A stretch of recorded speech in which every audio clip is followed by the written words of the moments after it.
being here and for your courage, Ms. Scanlon. Ms. Cole, you're next, and you can begin. Good morning. My name is Chloe Cole, and I am a detransitioner. Another way to put that would be, I used to believe that I was born in the wrong body, and the adults in my life whom I trusted affirmed my belief, and this caused me lifelong, irreversible harm. I speak to you today as a victim of one of the biggest medical scandals in the history of the United States of America. I speak to you in the hope that you will have the courage to bring the scandal to an end and ensure that other vulnerable teenagers, children, and young adults don't go through what I went through. At the age of 12, I began to experience what my medical team would later diagnose as gender dysphoria. I was well into an early puberty, and I was very uncomfortable with the changes that were happening to my body. I was intimidated by male attention, and when I told my parents that I felt like a boy, in retrospect, all I meant was that I hated puberty, that I wanted this newfound sexual attention to go away, that I looked up to my brothers a little bit more than I did to my sisters. I came out as transgender in a letter I sent on the dining room table. My parents were immediately concerned. They felt like they needed to get outside help from medical professionals, but this proved to be a mistake. It immediately set our entire family down a path of ideologically motivated deceit and coercion. The gender specialist I was taken to see told my parents that I needed to be put on puberty-blocking drugs right away. They asked my parents a simple question: would you rather have a dead daughter or a living transgender son? The choice was enough for my parents to let their guard down, and in retrospect, I can't blame them. This was the moment that we all became victims of so-called gender-affirming care. I was fast-tracked onto puberty blockers and then testosterone. The resulting menopausal-like hot flashes made focusing on school impossible.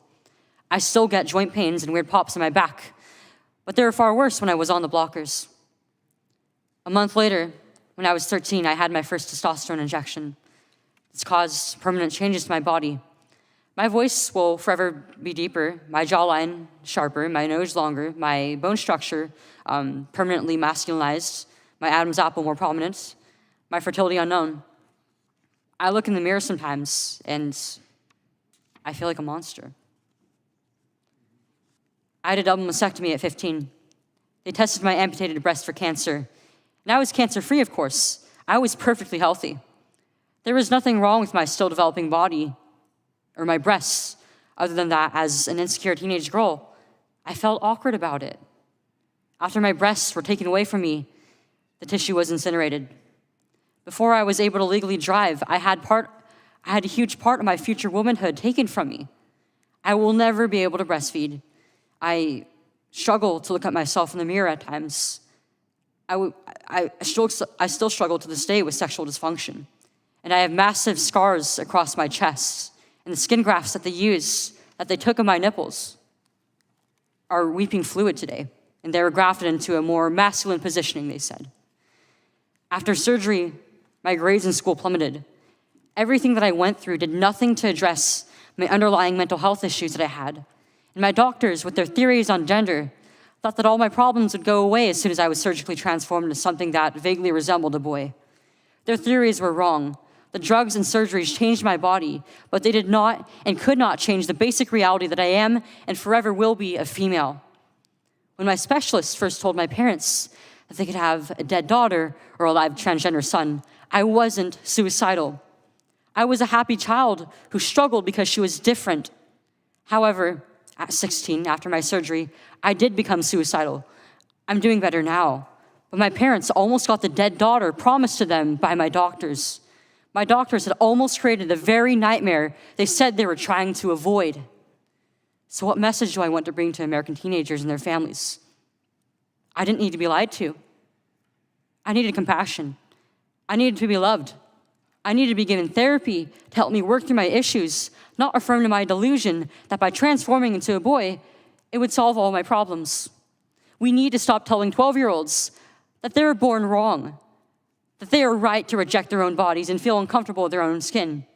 We need to stop telling children that puberty is an option, that they can choose what kind of puberty they will go through, just so they can choose what clothes to wear or what music to listen to. Puberty is a rite of passage to adulthood, not a disease to be mitigated. Today, I should be at home with my family celebrating my 19th birthday, and instead I'm making a desperate plea to my elected representatives. Learn the lessons from other medical scandals like the opioid crisis, to recognize that doctors are human too, and sometimes they are wrong. My childhood was ruined along with thousands of detransitioners that I know through our networks. This needs to stop. You alone can stop it. Enough children have already been victimized by this barbaric pseudoscience. Please let me be your final warning. Thank you.